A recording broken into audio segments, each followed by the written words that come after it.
சுவைத்தவர் நெஞ்சுமெல்லாம் சமைத்தவர் நிலைத்திட உங்கள் சமையலில் எங்கேயும் ஸ்ட்ராங் கட்டு பெருங்காயம். பகுதியில் ஜனவரி 4 மற்றும் 5 ஆகிய 2 நாட்கள் உலகத் தமிழர் வம்சாவளி மாநாடு நடைபெறுகிறது. அந்த மாநாட்டில் பங்கேற்பதற்கு அவருடைய ஒருங்கிணைப்பாளர் செல்வகுமார் விடுத்த அழைப்பை ஏற்று நான் இன்று மலேசியா பயணம் செய்கிறேன். தமிழகத்திலிருந்து பல்வேறு அரசியல் கட்சிகளின் தலைவர்களும் குறிப்பாக அமைச்சர் பெருமக்களும் பங்கேற்க இருக்கிறார்கள். தொழில் முதலீட்டாளர்களும் தொழில் அதிபர்களும் 2வது நாள் மாநாட்டிலே பங்கேற்க இருக்கிறார்கள். மலேசிய மாநாடு தமிழ் உலகமெங்கும் வாழ்கிற ஒட்டுமொத்த தமிழ் மக்களின் பங்கேற்போடு வெற்றிகரமாக நடைபெற உள்ளது.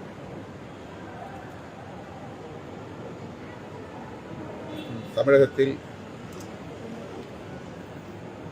பல்வேறு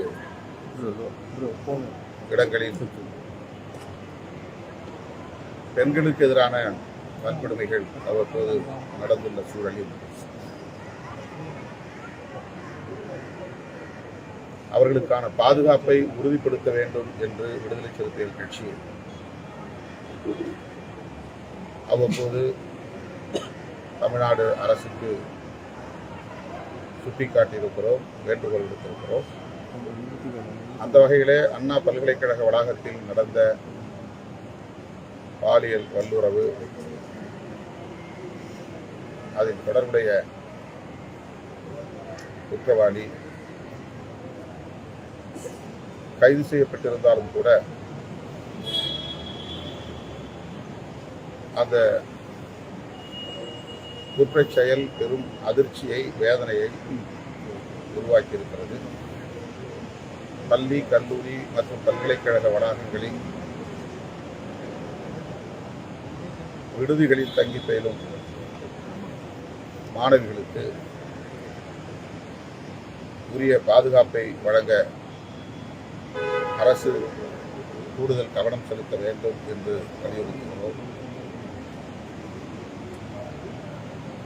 இந்த வழக்கை பொறுத்தவரையில்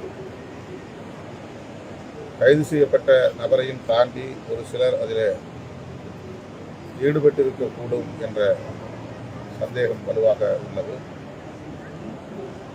ஆகவே அரசு, குறிப்பாக காவல்துறை, நேர்மையான முறையிலே புலன் விசாரணை நடத்தி குற்றவாளிகள் யாராக இருந்தாலும் அனைவரையும் கைது செய்து உரிய நடவடிக்கை எடுக்க வேண்டும். கைது செய்யப்பட்ட நபருக்கு உடனடியாக பிணை வழங்கக்கூடாது. அவரை சிறையில் வைத்தபடியே புலன் விசாரணையை முடித்து குற்றப்பத்திரிகையை தாக்கல் செய்து வழக்கு விசாரணையையும் முடித்து தண்டனை வழங்க வேண்டும் என்று விடுதலை சிறுத்தைகள் கட்சி வலியுறுத்துகிறது. குறிப்பா யார் அந்த சாருன்னு எதிர்கட்சியினர்லாம் நிறைய அதெல்லாம் சொல்றாங்க. அந்த மாதிரி ஒரு சந்தேகம் இருப்பதனால்தான் நேர்மையான புலன் விசாரணை தேவை. குற்றத்தில் ஈடுபட்டவர்கள் யாராக இருந்தாலும் அவர்கள் அனைவரும் கைது செய்யப்பட வேண்டும் என்று சார், அது தொடர்பாக போராட்டம் நடத்துறதுக்கெல்லாம் அனுமதி வழங்காம இருக்காங்க. அதனால பிரச்சனைகளும் ஏற்படுது. அதை எப்படி பாக்குறீங்க சார்? இன்னைக்கு பாமகவுடைய போராட்டத்துக்கு அனுமதி வழங்கப்படல, அது மாதிரி அனுமதி பல்வேறு இயக்கங்களுக்கு வழங்கப்பட்டு போராட்டங்களும் நடந்திருக்கின்றன. முற்றாக அனுமதி மறுக்கப்படவில்லை. இதே பிரச்சனைக்கு பலர் பல்வேறு இடங்களில் போராட்டங்களை நடத்தியிருக்கிறார்கள். ஆனால் இதை வைத்து அரசியல் செய்ய வேண்டும் என்று சிலர் உள்நோக்கத்தோடு செயல்படுவது, அதனால் அரசு அதற்கு ஒரு முற்றுப்புள்ளி வைக்க வேண்டும் என்று அணுகுவதாக தெரிகிறது. எதுவாக இருந்தாலும் எதிர்க்கட்சிகளுக்கு போராடுவதற்குரிய வாய்ப்பை வழங்க வேண்டும், அனுமதி வழங்க வேண்டும் என்பதுதான் விடுதலை சிறுத்தைகளின் வேண்டுகோள். சார் நேற்றைய தினம் புத்தாண்டு வாழ்த்துக்கள் தெரிவிக்க விஜயோடைய புகைப்படம் அடங்கிய தாவேக்காவினர் வந்து போஸ்டர் விட்டுருக்காங்க. அது வந்து காவல்துறை வந்து அனுமதி மறுப்பு தெரிவிச்சிருக்காங்க. எப்படி பார்க்குறீங்க? அனுமதி மறுத்து அதை பறிமுதல் பண்ணியிருக்காங்க போஸ்டர். எல்லா போஸ்டரும் கிழிச்சிருக்காங்க. ஒரு கட்சி ஆரம்பிச்சு ஒரு தலைவர் கவர்மெண்ட் கொடுத்த அறிக்கையை துண்டறிக்கையாக கொடுக்கும்போது பர்மிஷன் இல்லாமல் கொடுக்க அறிக்கை புத்தாண்டு பொங்கல் வாழ்த்து வால் போஸ்டர் அரசியல் காழ்ப்புணர்ச்சியாக இருக்குமா?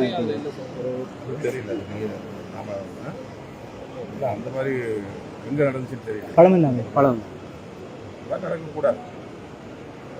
ஓகே, நன்றி. சுவைத்தவர் நெஞ்சுமெல்லாம் சமைத்தவர் நிலைத்திட உங்கள் சமையலில் எங்கேயும் ஸ்ட்ராங் கட்டு பெருங்காயம். மின்னம்பலம்.com தமிழின் முதல் மொபைல் பத்திரிகை.